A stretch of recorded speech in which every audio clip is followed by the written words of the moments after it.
வணக்கம் நண்பர்களே. சினிமா மொழியில் இப்போ நம்ம என்ன பார்க்க போகிறோம்னு பார்த்தீங்கன்னா, பழம்பெரும் நடிகர் தியாகராஜன் இயக்கத்தில் பிரசாந்த் நடித்து வெளியாகிருக்கும் படம் அந்தகன். இந்த படம் எப்படி இருக்குது அப்படிங்கிறதான் பார்க்க போகிறோம். வாங்க.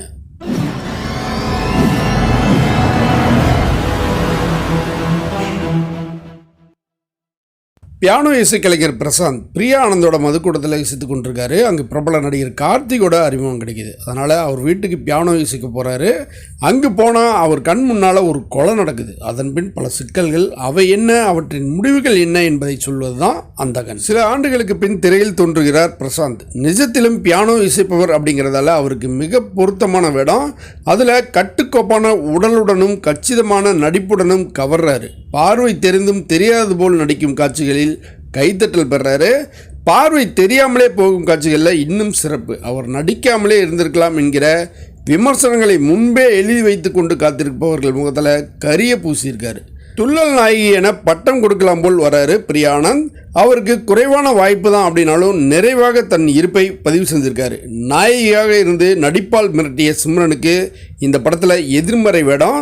மிக நன்றாக நடித்து வரவேற்பு பெறாரு. காவல்துறை அதிகாரியாக நடித்திருக்கும் சமுத்திரக்கனிக்கும் திரைக்கதையில் முக்கியமான இடம். அதற்கு தக்க உழைச்சிருக்காரு. நடிகராகவே நடித்திருக்கும் கார்த்தி வரும் காட்சிகளும் அவருடைய பழைய படக்காட்சிகளும் மிகச் சரியாக அமைந்து படத்தை கலகலப்பாக்குது. ஊர்வசி, யோகி பாபு, கே.எஸ். ரவிக்குமார், மனோபாலா, வனிதா விஜயகுமார் உள்ளிட்டு நிறைய நடிகர்கள் படத்தில் இருக்காங்க.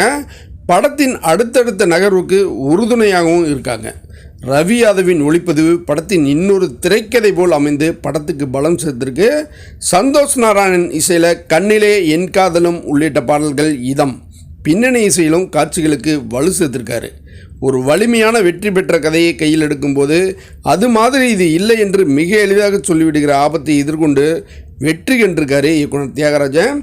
அடுத்தடுத்த திருப்பங்கள், அவற்றுக்கிடையே புதிய புதிய கதாபாத்திரங்கள், அவர்கள் அனைவரிடமும் சரியாக வேலை வாங்கியது ஆகிய எல்லா விஷயங்களிலும் தான் ஒரு தேர்ந்த இயக்குனர் என்பதை நிறுவியிருக்கார் தியாகராஜன்.